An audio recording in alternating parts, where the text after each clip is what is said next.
So this is more realistic of a shoe. You don't need a fresher pair. So my hair now. So, yeah, I guess this video is about your new... This is your shoe. This is my pro model shoe that I actually got to design. Start to finish, you designed the shoe. Yeah, so all the other ones that have come out have been colorways. Okay, that's what I thought. But then this one is actually like enhanced in so many different ways. So the other shoe, there was another shoe that had the shoelace protector that wasn't your shoe? Right, so that was just happenstance that came out as I got on the team. And everyone thought I designed it. So that's what I thought. And I know you, and I assumed that your pro model had already come out, but now that I'm looking at this, I can see, I mean, you can just kind of look at it and see that there's obvious differences. Yeah, like this strap's a lot shorter. Like the other one came down to here. Yeah, the other one looked a little bit floppy. I liked it, but this one looks a little bit more sleek. Like that's the kind of the vibe I'm going for. So is this like a similar thing to your board shape where there's like a bunch of things about it, like each? Absolutely, Oh, dude. so that's what I thought. Okay, let's get into it. Like, so, number one, be the person that you needed when you were younger. This is the shoe I needed when I was younger. That is such good advice. Yeah, be the person that you needed when you were younger is such a good tip. Right? And it's like, when I was younger, I needed the shoe to learn, like, Caspers. Yeah. Like, all my shoes were just dead. Not only the stitching on the toe that goes in the first day, but the laces are just like, if you don't rip them, you untie them. I mean, aside from that, though, I feel like the whole shoelace issue is something that it's surprising to me that skateboarding hasn't put more effort into eliminating this shoelace issue. Like recently, the unbreakable shoelaces, and like I'm starting to see more shoes with like less shoelace issues. We've always had the slip-ons, but they always slip on. They slip off. You're right. Slip off. Yeah, 100%. Once it starts getting stretched around the edges, it's no longer a good skate shoe. Then you have to double sock it, and then it's just terrible. But dude, that's what this shoe has going for it too. Is like, let's say you untie it, and you have nothing holding you in there. This is one of the updates. Is it's got the elastic too. Yeah. So you can wear it as a slip-on, fully like snugs to your foot. Yeah. That kind of remind that's one shoe that I thought was a good idea. The Costin had that sock that was on the inside. I'm like, that's another thing that I feel like more skate shoes should do. Make your foot feel snug on the inside. I feel like no one's really done it right yet. I haven't tried your shoe yet, so I can't say that. But well, it's just like the slip-on technology plus laces, and then of course the mid top, like, and the stash pocket, yo. Well, you have a pocket in there? Of course you do. Wait, dude, Muska's pissed, dude. But yeah, it's like the mid top is for optional ankle support. Like you do something with your ankle, you got the laces that'll go up to the top, pull it tight, and then you got, like, this is built for skateboarding. This is the shoe I needed when I was younger, and I still need today. Every single time that your board hits you in the ankle bone, that could be prevented with those shoes. Also, it'd be prevented also with the cubic wheels, though, because of the nuts not sticking out. Yeah, he's really looking out for that ankle bone. Dude, straight up, you know what's up. But also, like, just support, man. And then, bro, this toe cap's no joke. It doesn't stop here. It goes underneath this thing. Wait, it goes under the fox tape? Yeah. So there's the foxing tape, then there's the toe cap, then there's the suede. So triple layer. So when you're wearing through it, you're like, oh my God, there's more. Oh, there's more, you know? The gobstopper flick. What's up? Explain this toe cap to me. Like, why is it this shape? What's going on? So the shape was the actual stitching lining on the Windrow shoe. Okay. So this is already an Etnies shape. Okay. And then this shape, I think, does a really good job of covering all the way up to here without covering all the way up to here. Okay, I see what you're saying. You know what I mean? Because it forces, it's like a bridge across. Yeah. Yeah. It covers as much as you can with the least amount of rubber. And if it was just this thin all the way around, it might like peel up and stuff, you know? Yeah. Like you have the same Casper issue or anything where you're like, your grip tape's like that, it kind of pulls right here. And this is a vulcanized shoe? Yeah, it's a Volk. So just classic, what you're used to. And then is this like the standard grip on the bottom? Yeah, just standard. I want the shoe to stay below $100. Yeah. You know what I mean? If it goes too high, then it's like... That's a real thing too, though. Like, I feel like a lot of people don't take that in consideration. Like, oh, we have all these classic issues with skate shoes. Why doesn't someone fix them all? It's like, well, that would be a $150 shoe. And there's some people can pay for it. That's like that's not everybody, you know?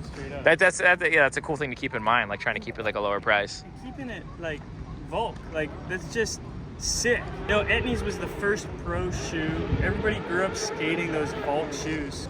I just wanted to keep it that classic, like intentional. So like a new spin on something that like it is like a legacy kind of skate shoe. No, just like the wheels, you know, it's like a legacy shape but modernized. What else about the shoes? I mean, there's the obvious thing. Like What- the obvious thing that isn't that obvious for a lot of people, you know, it's like the number of tricks that they help with. I was just talking about the fact that you got the Velcro strap in general. Yeah, it's just like a more sleek version. I like the lines on it. I like the logo where it's at. Yeah, the other one was a pre-existing shoe Yeah. that they put a strap on. This one I designed around the strap. Have you always wanted the shoe with the? Do you guys just call that a strap-on? Is that its official name? I don't know. I'm just asking. Lace cover. Lace cover. Okay, I like that more.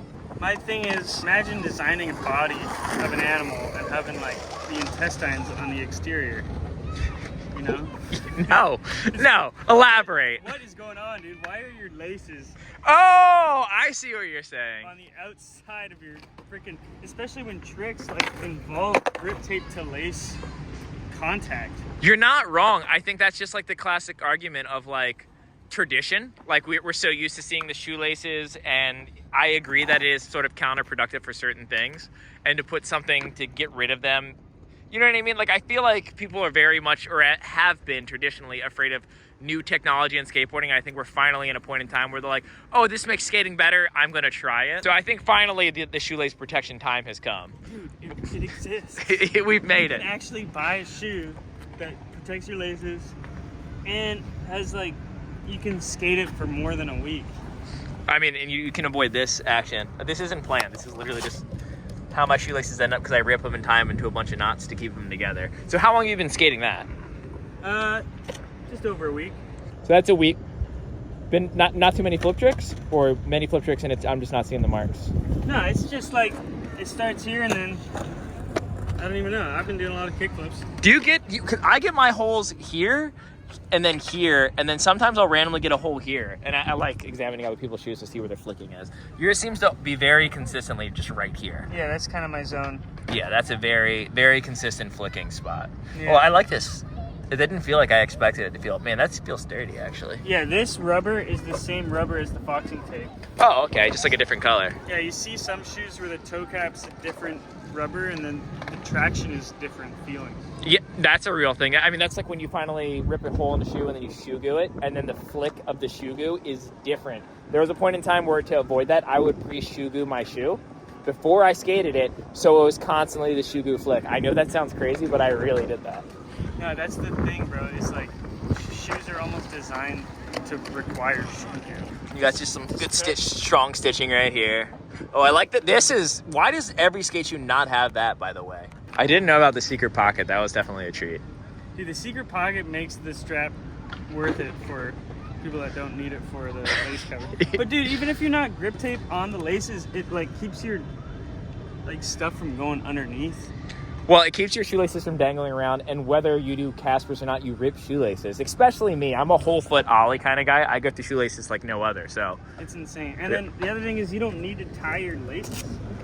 Like you can just straight up just have them out. You know, like you just run into the store or whatever. Yeah, and that just keeps it tight anyways. Yeah, like you still like have full shoe action. Okay, so now let's get aside from all of the extra things that this shoe does that other skate shoes don't do. Like, that shoe at its core, as a basic skate shoe, is it just like a classic skate shoe feel with extra things to make your shoelaces not rip and for durability? That's exactly it. Okay. It's that classic feel that you're already familiar with. There's no weird heel piece, there's no weird insole or gel or anything like that. Just a classic skate shoe that's supposed to last longer. That's it. You try to build it like a tank. You want to protect the laces, nothing else. Straight up. And like the top of the shoe. You know, it's just like with my skateboard. It's designed to be skated this way and this way and this way. Yeah. It's like this shoe's designed to be skated this way and this way and this way. You know? Like all the which ways you put a hole in your shoe. Yeah. It's not just the bottom. Wait, let me see the bottom of the shoe again. Is it the same? Yeah, it's a consistent thing all the way. Oh, that's actually kind of deep, actually. I like that. I get kind of confused. I don't know what my shoes are doing. I think I have Michelin. Yeah, I do. In my opinion, like, yeah, the Vans waffle in the bottom makes the most sense because it's consistent all the way through. You know what I mean? And I like that that's like a star. What's that? The Vans changes at the ball of the foot. What is it? Wait, what does it change goes into? From the X's, and then it adds the verticals to make the little stars of David. I didn't know that. And what is this one? Does that do anything like that? No, it's just triangles. Just triangles all the way through. And let's do some tricks that it's there for. Or like this trick. You can't do that trick. You're right.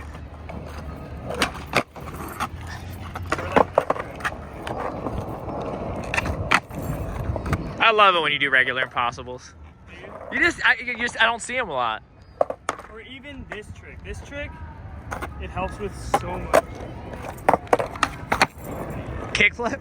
Yeah, dude. That was the last trick I was expecting. Dude, when I was learning the kickflip back tails, like, I needed this because I was just wearing through shoes. Like, without this extra toe cap, it would be like literally a day and a half. Because it'd be like hundreds of kickflip attempts in a day. And I think people don't realize, like, how important having a good toe cap on your shoe is, because when you have that consistent, long-lasting flick, when you learn a trick, it's usually like within like a session, and as you're flicking through, the flick is actually changing. After you do like 50 kickflips, a lot of times, depending, like if it's basic suede, you're usually on like a different type of material because it's like worn smooth. Really unbelievable. How big of a difference it makes.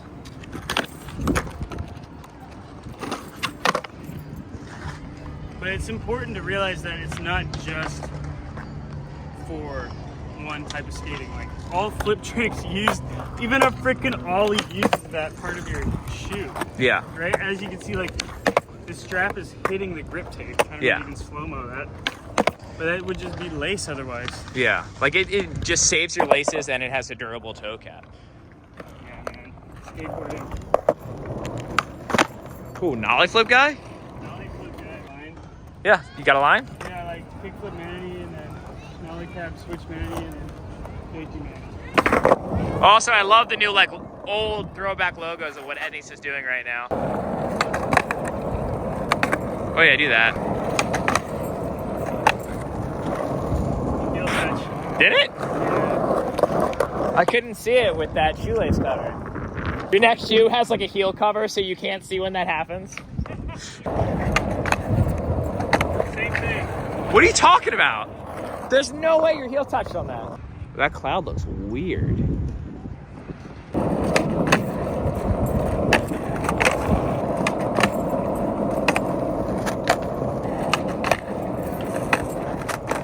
That one was like full half flip, bring it back. Like, that was like the furthest upside down I've seen that trick go.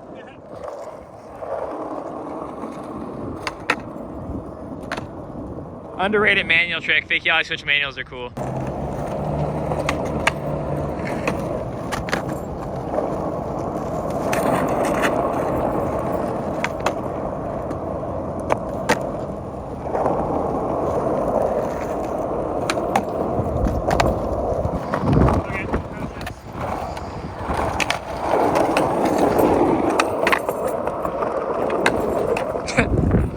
Stop. Bro, The wind coming from that direction is so chilly. let's just film some background tricks. Let's go.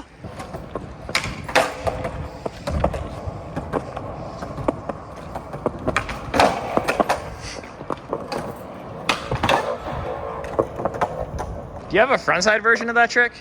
Yeah. Or with your back foot? Back foot flips it back. Oh, I see what you're saying. So what is that called? Is that like a easy flip? What is that? If you do a half kick flip, and then 1.5 back flip, it's called a semi flip. Okay. But just a half and half, I don't know. Yeah, what's less than semi? She coming. You can see the collision of wind in the air. That's what thunder is, right? When clouds are like combining. That's what thunder is? And there's static Electricity, yeah. And then that's what lightning is.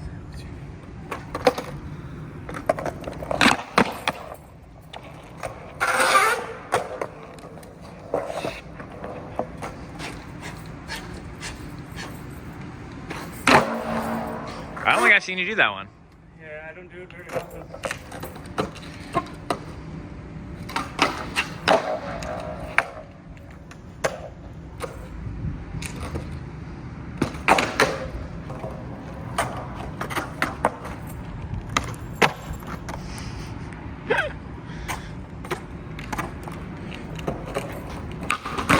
Oh, and then late flip that. I know that hurt. But it didn't hurt the top of my foot. That was fucked up. Like that? Yeah, you like skate it fakey into a stall. It was ridiculous. That is what I would expect to have happen. A lot that goes into this shoe, you know what I mean? And it's like, it's here now. It physically exists. And it's really unbelievable. And I'm so blessed to have this opportunity to be able to provide a shoe to someone that is like struggling the way that I used to struggle. Yeah. You know, that's really what this is. How crazy is it going from like being a kid, imagining what you would want your shoe to be, and then actually like getting chances to test stuff out and realizing like, oh, that didn't work. Like, Yeah. oh, it actually needs to be like this. It's unbelievable how like that whole process of like you have the idea in your brain and you're bringing it to fruition. And it's like, bro, with the board shape, if somebody was like, if I listen to anybody, they're Yeah. like, dude, your board looks like this. It's not cool. Like, Yeah. whatever. And I let that bring me down.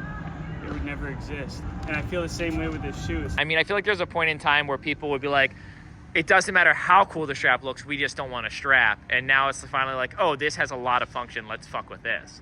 You know what I mean? Like skateboarding, I think, is in a good place in that way. I'm excited to try it out and like do like a full honest review on it too, because it's like, it's definitely my cup of tea. It has this slightly pointier nose. It's not fully pointy, but it's like not the big wide round one. Mm-hmm. To me, that's like good for flicking. In my opinion, it's a more accurate flick. That might be different for different people. I prefer that.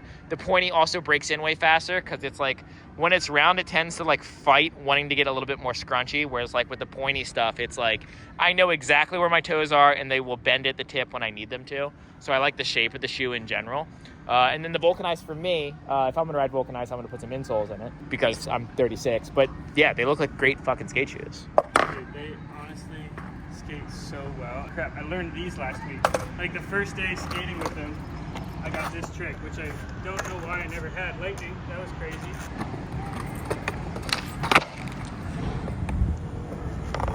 It's an awkward trick to get your body out of the way for that one. Oh, so it's raining right now, so we're kind of like confined to right here. So I am curious, what was your like original favorite skate shoe? Like, what did you grow up skating? What did I grow up skating? Yeah, like were you a Vans kid? Do you know what shoes you used to ride? Dude, I never Circa. Really, like I never fell in love with a shoe Mm-hmm. because none of them had protected laces. Like I'm not. That's really what it boils down to. I'm really not joking about Yeah.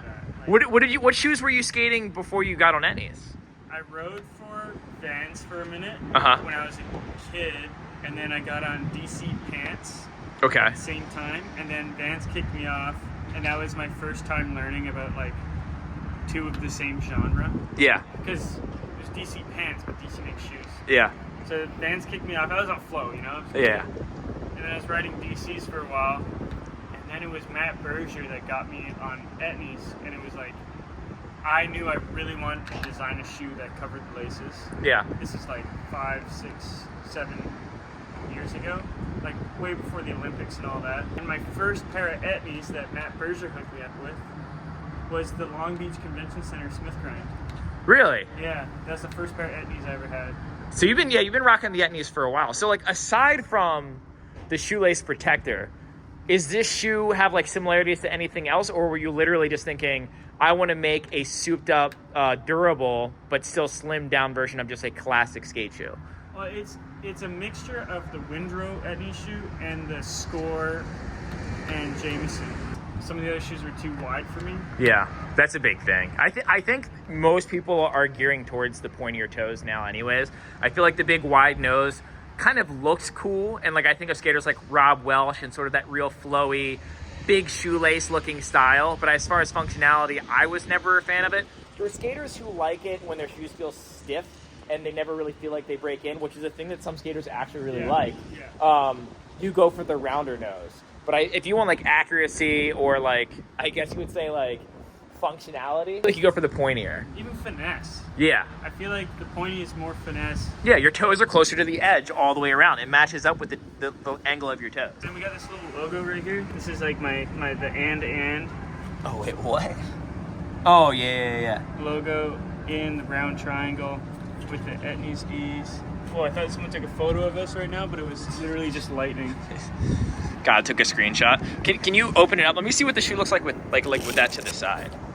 Yeah, so it just has like a classic skate shoe look to it. Yeah, and you could like, honestly, you could cut that off. If you want to cut this thing off and just have a classic looking skate shoe, you can. But I mean, you could also just protect your laces. Yeah, that whole last time I was skating, I didn't even know my shoelace was untied. Oh, that's actually funny. Yeah. It's because like the elastic holds it in place. Like that's so important to me too, that the tongue is held in place. It doesn't just like meander around. Like some shoes you feel like kind of heavy on your foot. Etnies has been doing the light shoe for a second now. So I noticed that with the Jocelyn's too. It's one of the things that I'm kind of was stoked to like start wearing Etnies instead of like, because I was on Adidas, rocking Adidas forever, was the fact that they have like that light material. I don't know what it is, but yeah. Heavy skate shoes was like such a staple for so long. And to have shoes that are like, I don't know, they just like feel like they're gonna move with my foot way easier is definitely the move. I feel like it's like your foot. Like you don't have to think about the shoe in between your foot and the board. Well, people kind of went too OD with like the materials as far as like putting the gel insoles and then having like the thick cushion and then the gap in your shoe. And like, I feel like they're adding too much stuff that added weight that might have added durability, but then you couldn't even feel anything. I think the most important perk of the thing, instead of just your shoelaces, and I don't know if you did this or have this issue. Personally, I have the issue where I'll rip stitching on the side right here, and then the shoe will get loose.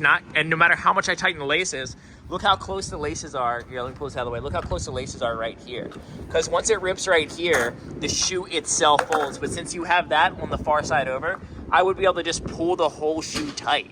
Yeah, and what's this going on? I don't even want to talk about it. Basically, my shoelaces rip all the time, so I just re-knot them a bunch. And then I also tie my shoes so tight that there's all this excess of like a thing like this. And I don't want to do like a quadruple knot because that would take forever. I got all the excess too, you know what I mean? Like, yeah, but yours just under your thing. Yeah, that's what I'm saying, dude. Like, I mean, one of the other big things that I like about the Etnies thing too, and the main reason that I switched over, and I talked about this when I first stopped skating Adidas, is it's just like nice to support like a skateboarding brand that's run by skateboarders. And I think Soltech's one of the few companies that are kind of like the dude skates, or like the owner of Etnies, the creator of Etnies, is like a professional skateboarder who invented tricks. You know what I mean? So yeah. It's like, what other shoe company can you support that with? And he started Etnies out of his van, living in his van in Venice in '86. Yeah. And I was out here living in my van. Like there's that, you know what I mean? And very serendipitous. And then the first shoe that was ever a pro skate shoe that a skater designed was Nodus. Yeah. Like not a spin, Nodus. Like. Also a Venice guy. Dude, that's what I'm saying. You love Venice, dude. Yeah, that's why I moved here. This is just a love letter to Venice, let's be real. No, but it's just so sick to support skate in skate.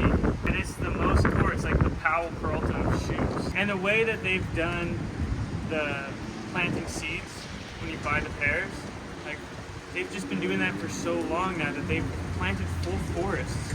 I didn't even know that they did that. Yeah, they've done that for so long now that they, at this point, there's the seeds that they planted are now full-grown trees that are feeding communities around the world. Yeah, I didn't even know that. Yeah, it's insane, and they're just so low-key about it.